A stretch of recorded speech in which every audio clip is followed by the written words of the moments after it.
नमस्कार। अब लगभग 3 साल बाद अंकिता भंडारी हत्याकांड एक बार फिर सुर्खियों में है। इस लड़की की कहानी बेहद संवेदनशील और भावुक कर देने वाली है, जिसमें कुछ राजनीति के कलंकों ने मिलकर उसे मार डाला। यह लड़की महज बालिग हुई थी, उम्र के उस मोड़ पर जहां सपने धीरे धीरे आकार लेने लगते हैं, जहां जीवन पहली बार अपने फैसले खुद लेने की हिम्मत देता है। उसके घर की हालात ऐसी नहीं थी कि सपनों को आराम से पनपने दिया जाए। परिवार का भरण पोषण जरूरी था, घर की जिम्मेदारियां उसके कंधों पर थी। इसी मजबूरी और उम्मीद के बीच वो लड़की नौकरी करने घर से निकली। उसे नहीं पता था कि जिस रास्ते पर वो चल रही है वो उसे सीधे मौत के मुहाने तक ले जाएगा। उसका नाम था अंकिता भंडारी। उत्तराखंड की पहाड़ियों में बसे पौड़ी गढ़वाल जिले की श्रीकोट डोब गांव की रहने वाली अंकिता भंडारी एक साधारण परिवार से आती थी। सपने साधारण थे लेकिन इरादे बहुत मजबूत थे। यमकेश्वर ब्लॉक में स्थित बनंत्रा रिसोर्ट में उसे रिसेप्शनिस्ट की नौकरी मिली। पहाड़ों में होटल रिसोर्ट की नौकरी मतलब सम्मानजनक रोजगार, घर वालों को सहारा और खुद के लिए एक बेहतर भविष्य की उम्मीद। लेकिन इस चमकते रिसोर्ट की दीवारों के भीतर जो अंधेरा पल रहा था उसकी कीमत अंकिता को अपनी जान देकर गंवानी पड़ी। 18 सितंबर 2022 की शाम अंकिता अचानक लापता हो जाती है। परिवार परेशान होता है, खोजबीन शुरू होती है और उसी रिसोर्ट के मालिक पुलकित आर्य द्वारा गुमशुदगी की रिपोर्ट दर्ज कराई जाती है। पहली नजर में यह एक मददगार मालिक की भूमिका लगती है, लेकिन वक्त के साथ साथ परतें खुलती चली जाती है। 6 दिन बाद 24 सितंबर को अंकिता का शव चीला नहर से बरामद होता है। पहाड़ों की खामोशी चीख में बदल जाती है और पूरे उत्तराखंड में आक्रोश फैल जाता है।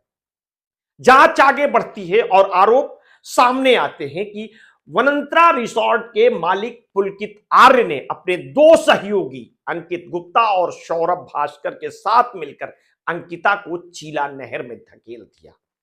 वजह बताई जाती है अंकिता से गलत काम करवाने का दबाव बनाया जा रहा था, जिसे उसने मानने से इनकार कर दिया था। एक लड़की का ना कहना उसकी मौत की वजह बन गया। सवाल सिर्फ एक हत्या का नहीं था, सवाल उस सोच का था जिसमें सत्ता, पैसा और रसूख के सामने एक आम लड़की की जिंदगी की कोई कीमत नहीं थी। इस मामले ने इसलिए भी तूल पकड़ा क्योंकि पुलकित आर्य कोई आम व्यक्ति नहीं था। उसके पिता विनोद आर्य उत्तराखंड की बीजेपी सरकार में राज्य मंत्री रह चुके थे। उसके भाई को भी राज्य मंत्री का दर्जा मिला था। सत्ता के इतने नजदीक खड़ा परिवार और दूसरी तरफ एक साधारण सी लड़की। लोगों के मन में ये शक गहराने लगा कि क्या ये मामले में सच सामने आने दिया जाएगा या इसे दबाने की कोशिश होगी। और इसी शक को और मजबूती मिली जब हत्या के बाद वनंत्रा रिसोर्ट पर बुलडोजर चला दिया गया। वो कमरा जहां अंकिता रहती थी सबसे पहले उसे तोड़ा गया। आरोप लगे कि कमरे के बिस्तरों को जलाने की कोशिश की गई। फिर अधजले सामान को स्विमिंग पूल में फेंक दिया गया। सवाल उठे कि जब मामला जांच के अधीन था तो सबूतों को इस तरह नष्ट करने की इतनी जल्दी क्यों थी। क्या यह सिर्फ इत्तेफाक था या किसी बड़े सच को मिटाने की कोशिश थी। समय बीतता गया, अदालत में सुनवाई हुई। कोटद्वार एडीजे कोर्ट ने तीनों आरोपियों को दोषी मानते हुए उम्र कैद की सजा सुनाई। कानून के स्तर पर एक नतीजा सामने आया, लेकिन समाज के मन में कई सवाल अब भी अधूरे थे। सबसे बड़ा सवाल वही वीआईपी था जिसका जिक्र शुरुआती दिनों से होता रहा, लेकिन जिसका नाम कभी सार्वजनिक नहीं हुआ। अब लगभग 3 साल बाद अंकिता भंडारी हत्याकांड एक बार फिर सुर्खियों में है। इस बार वजह बना है एक वीडियो जिसे आधार बना कांग्रेस ने सरकार पर नए सिरे से हमला बोला है। उत्तराखंड कांग्रेस के प्रदेश अध्यक्ष गणेश गोदियाल ने दिल्ली में प्रेस वार्ता कर इस मामले को फिर से राष्ट्रीय चर्चा में ला दिया। उन्होंने एक ऐसे वीडियो का हवाला दिया जिसने राज्य की राजनीति में हलचल मचा दी। उस वीडियो में एक महिला यह दावा करती दिखाई देती है कि अंकिता भंडारी हत्याकांड के समय रिसोर्ट में गट्टू नाम का एक व्यक्ति मौजूद था। वही व्यक्ति जिसे वो महिला वीआईपी बता रही थी, वही वीआईपी जिसका नाम इस केस में बार बार चर्चा में आया। लेकिन कभी सामने नहीं आया। महिला वीडियो में यह भी सवाल उठाती है कि हत्या के बाद रिजॉर्ट पर बुलडोजर क्यों चलाया गया और सबूतों को इस तरह क्यों मिटाया गया।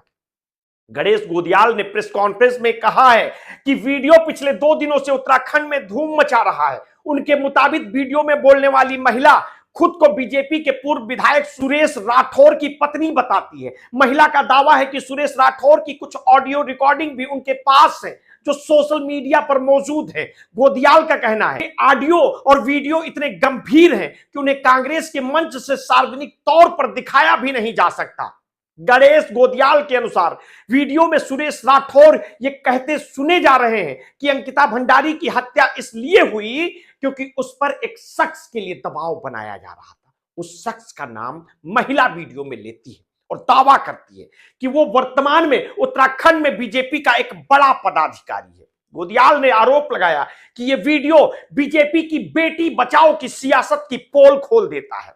उन्होंने कहा कि अंकिता भंडारी हत्याकांड में शक की सुई उस दिशा में इसलिए भी जाती है क्योंकि हत्या के खुलासे के बाद सबसे पहले उसी कमरे को तोड़ा गया जिसमें अंकिता रहती थी।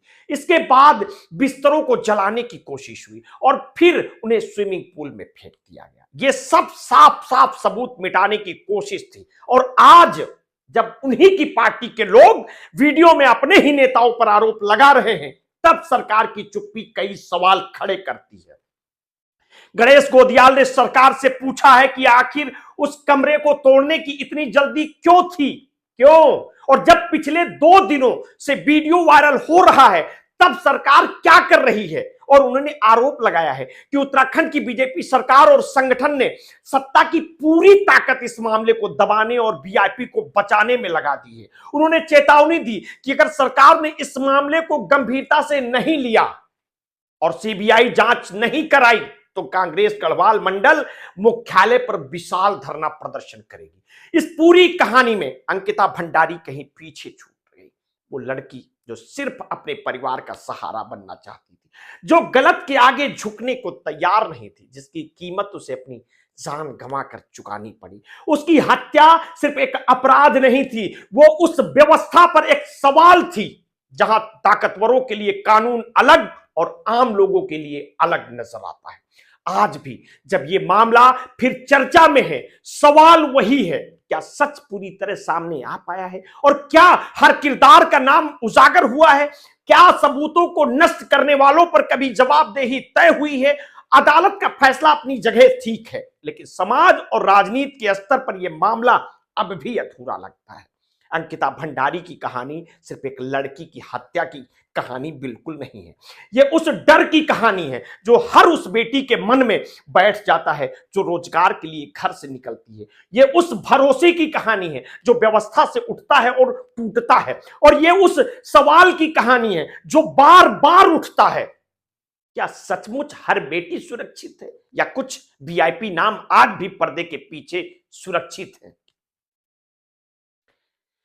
आगे की अपडेट के लिए आप हमारे साथ जुड़े रहिए, समय समय पर आपको अपडेट देता रहूंगा। आपने अगर अभी तक हमारे इस चैनल को सब्सक्राइब नहीं किया तो तत्काल कर लीजिए, बेल आइकन दबाना बिल्कुल ना भूलिए। अपने स्वास्थ्य के प्रति सचेत रहिए, सजग रहिए, अपना ध्यान रखिए। बहुत बहुत धन्यवाद।